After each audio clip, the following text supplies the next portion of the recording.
कभी कभी सबसे बड़ी कहानियां बहुत छोटे सपनों से शुरू होती हैं। ये कहानी है सागर दरयानी और विनोद कुमार होमागई की, दो दोस्त जिनके पास न बड़ी डिग्री थी न कोई बिजनेस बैकग्राउंड, बस एक आइडिया था, मोमो बनाना और बेचना। उस वक्त मोमो हर जगह नहीं मिलते थे। सागर और विनोद ने इसी मौके को पहचाना, क्यों न मोमो को एक बड़ा ब्रांड बनाया जाए। उनकी शुरुआत किसी बड़े ऑफिस से नहीं, सिर्फ 30,000 रुपए से हुई, जो उन्होंने दोस्तों परिवार से उधार ली। दुकान खोलना मुश्किल था, तो उन्होंने कोलकाता के एक मॉल के बाहर छोटा सा स्टॉल लगाया। ये 2008 की बात है, जब सागर सिर्फ 21 साल के थे। दोनों ने अपने घर के गैराज को रसोई बनाया, खुद मोमो बनाते, नए मसाले आजमाते और सोचते कैसे अपने मोमो को सबसे खास बनाए। उनके पास न बड़े शेफ थे न फैंसी उपकरण, बस जुनून और एक दूसरे पर भरोसा था। उनकी कहानी सिखाती है कि सपनों की कोई कीमत नहीं होती, बस हिम्मत और लगन चाहिए। 30,000 से शुरू हुआ ये सफर आज करोड़ों तक पहुंचा, लेकिन नींव उसी छोटे गैराज और दोस्ती पर रखी गई थी। कॉलेज की दोस्ती सिर्फ साथ निभाने वाली नहीं, कुछ बड़ा बनाने वाली भी हो सकती है। सागर और विनोद की दोस्ती कैंटीन में चाय के कप के साथ पनपी, जहां वे अपने सपनों की बातें करते थे। दोनों के परिवार मध्यम वर्गीय थे, लेकिन वे नौकरी नहीं, अपनी पहचान बनाना चाहते थे। उनका आइडिया था मोमो में नया ट्विस्ट। उस वक्त कोलकाता में मोमो सीमित थे, स्वाद लगभग एक जैसा। उन्होंने सोचा, क्यों न मोमो को नए फ्लेवर और अंदाज में पेश किया जाए। अपने घर के 200 वर्ग फुट के गैराज को रसोई में बदला। जगह छोटी थी, सपने बड़े। शुरुआत में सब कुछ खुद करना पड़ता, सब्जी मंडी से सामान लाना, फीलिंग बनाना, मोमो तैयार करना। विनोद नेपाल से थे, उन्हें पारंपरिक मोमो बनाना आता था। सागर मार्केटिंग देखते, दोनों दिन रात मेहनत करते। टीम नहीं थी, खुद ही शेफ, क्लीनर, डिलीवरी बॉय। उस छोटी रसोई ने उन्हें सिर्फ मोमो नहीं, बल्कि धैर्य, लगन और साथ निभाने का असली सबक सिखाया। जब संसाधन कम हो तो हर कदम सोच समझकर उठाना पड़ता है। सागर और विनोद ने 20,000 रुपए से स्पेंसर रिटेल के बाहर पीले रंग का वाव मोमो स्टॉल लगाया। पहले दिन की बिक्री 2,000 रुपए थी, छोटी रकम लेकिन बड़ी उम्मीद। वे खुद स्टॉल पर खड़े होते, ग्राहकों से बात करते, बताते कि उनके मोमो ताजी सामग्री से बने हैं। ब्रांडिंग पर ध्यान दिया, wow momo T shirt, professional image. धीरे धीरे स्टॉल की चर्चा होने लगी। लोग सिर्फ मोमो नहीं, बल्कि उनकी मेहनत और जुनून देखने आते।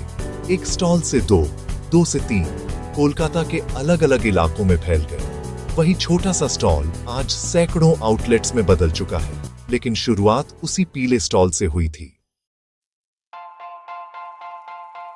फूड बिजनेस की सफलता स्वाद में छिपी होती है। सागर और विनोद सिर्फ मोमो नहीं, एक यादगार अनुभव देना चाहते थे। उन्होंने मोमो को तंदूरी ट्विस्ट दिया, दही और मसालों में मैरिनेट कर तंदूर में पकाया। तंदूरी मोमो हिट हो गया। यह नया स्वाद वाव मोमो की पहचान बन गया। लोग दूर दूर से चखने आने लगे। इनोवेशन यही नहीं रुका।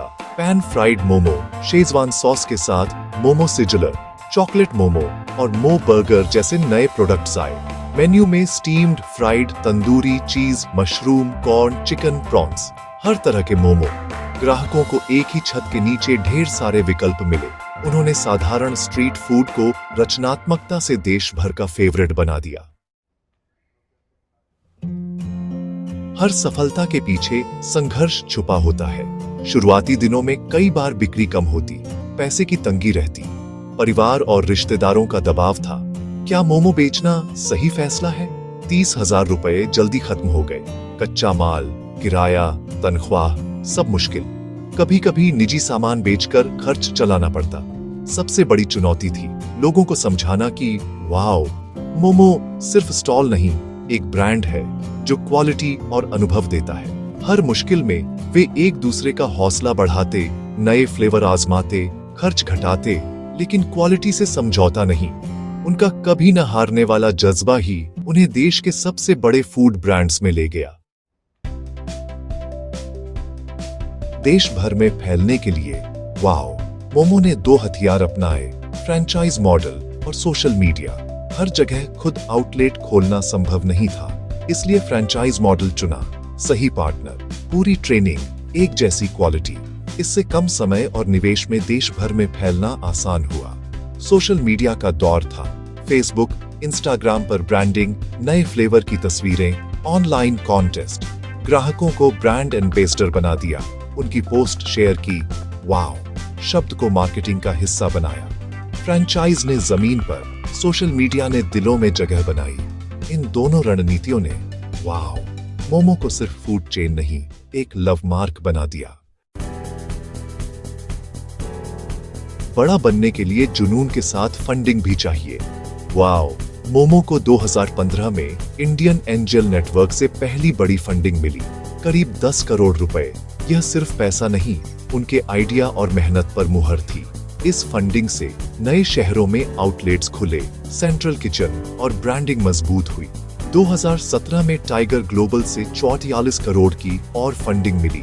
अब wow momo global success story बनने की राह पर था।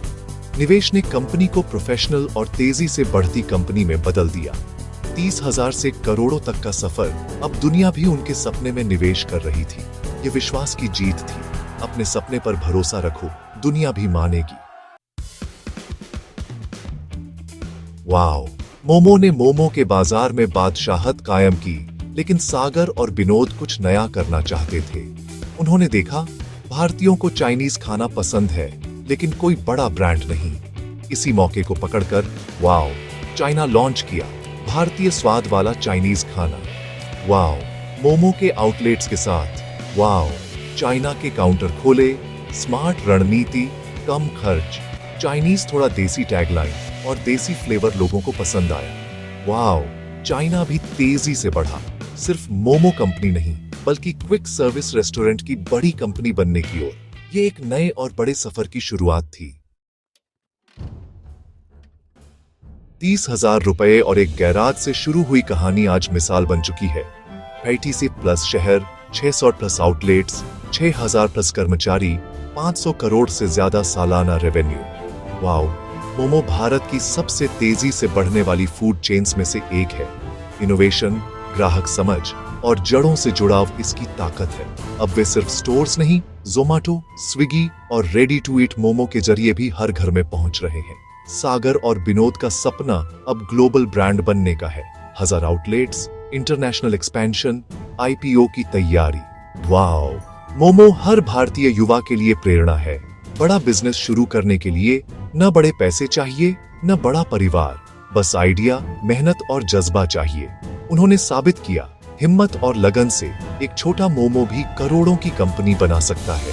ये भारतीय उद्यमिता की चमकती मिसाल है। सपने देखो, बड़े देखो और उन्हें पूरा करने के लिए जुट जाओ।